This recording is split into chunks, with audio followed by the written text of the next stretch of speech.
In just a few days, it will be an election year, meaning we're about to see what for the Liberals will be, well, a 10-month-long campaign. We've already seen it in the money Trudeau's been handing out, left, right, and center. With a majority government, Trudeau's best-case scenario is to maintain the support he has, or at least ensure he makes enough gains to match any losses. And when you look at his record over the last 3 years, it's hard to see that being easy. Numerous polls have shown Andrew Scheer not only as poised to take over the premiership, but even to do so with a majority government.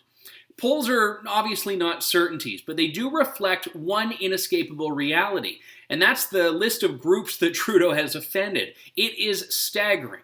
From gaffes to full-blown policy directives that target certain groups, Trudeau's government has really continued to dig itself into a hole. Let's just give you a few examples here. Gun owners distrust Trudeau because of his dishonest and polarizing rhetoric on handgun and assault weapons bans. Trudeau has left veterans in the dust by leaving hundreds of millions of dollars budgeted to help them unspent, even having the audacity to tell one of them at a town hall that vets are, in Trudeau's words, asking for more than we are able to give right now. On a couple of elements you brought up. First of all, why are we still fighting against certain veterans groups in court? Because they are asking for more than we are able to give right now.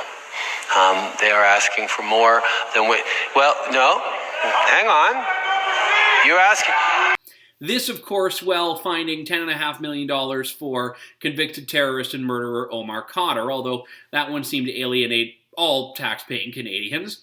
Trudeau has waged war on social conservatives by telling them their values are at odds with Canada's values, and even excluding them from summer jobs program funding if they don't believe what he does on social issues.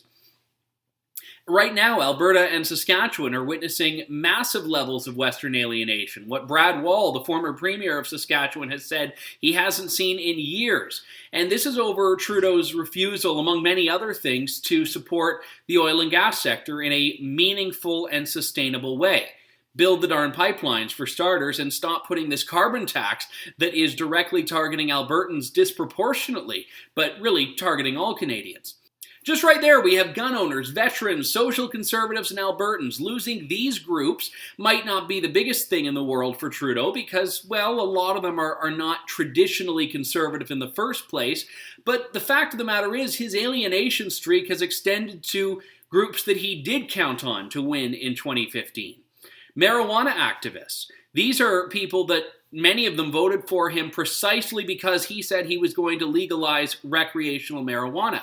And now a number of them very vocally are against him, saying that he has lied to them. He turned his back on his promise because he's created an overly regulated and overly bureaucratic legalization, which is not what he actually promised.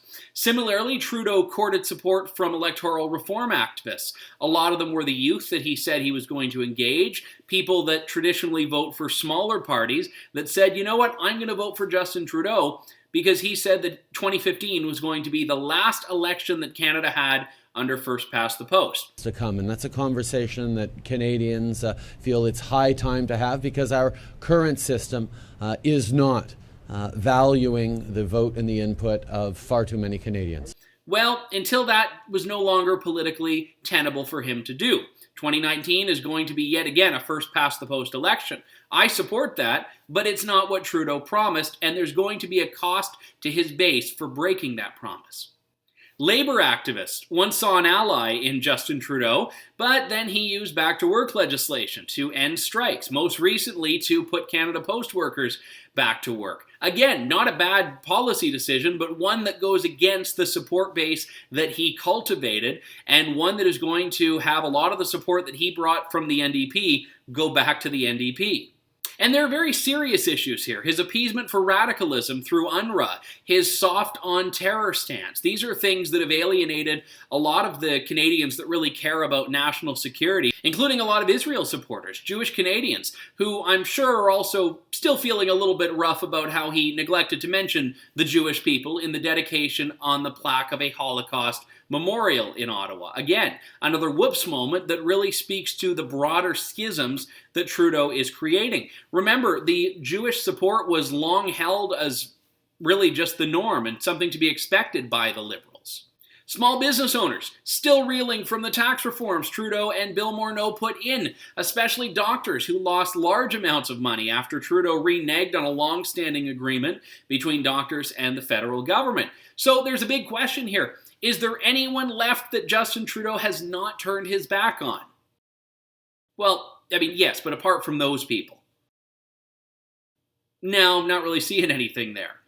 This is going to be a big issue. Now remember that this isn't even getting started on other countries that he has alienated. The fact is, being a leader involves making tough decisions, and some of these will cost you support. So a leader that stands for nothing may make everyone happy. So you could argue that perhaps he's standing for something. Except the decisions that he's made that have caused so many rifts in Canada are not decisions that Canada has actually benefited from. What is it that we've gained from all of these litany of things that I just mentioned? Nothing. Nothing but debt and an embarrassment on the foreign stage. But with Trudeau, the bodies keep piling up. And I suppose if all of these gaffes and errors get him out of office, then maybe Canadians did benefit from them in some very indirect way. But Trudeau's decision-making, including this despicable tendency for he and his staff and ministers to label anyone who disagrees with them as racist or bigoted or whatever, especially those who oppose him on immigration, reveals that he's not this grand unifying figure like he's made himself out to be, and like a lot of the fawning press coverage has made him out to be. And I'm not one for New Year's resolutions, but perhaps 2019 will be the year that Canadians start to see through that, if they haven't already. For the True North Initiative, I'm Andrew Lawton.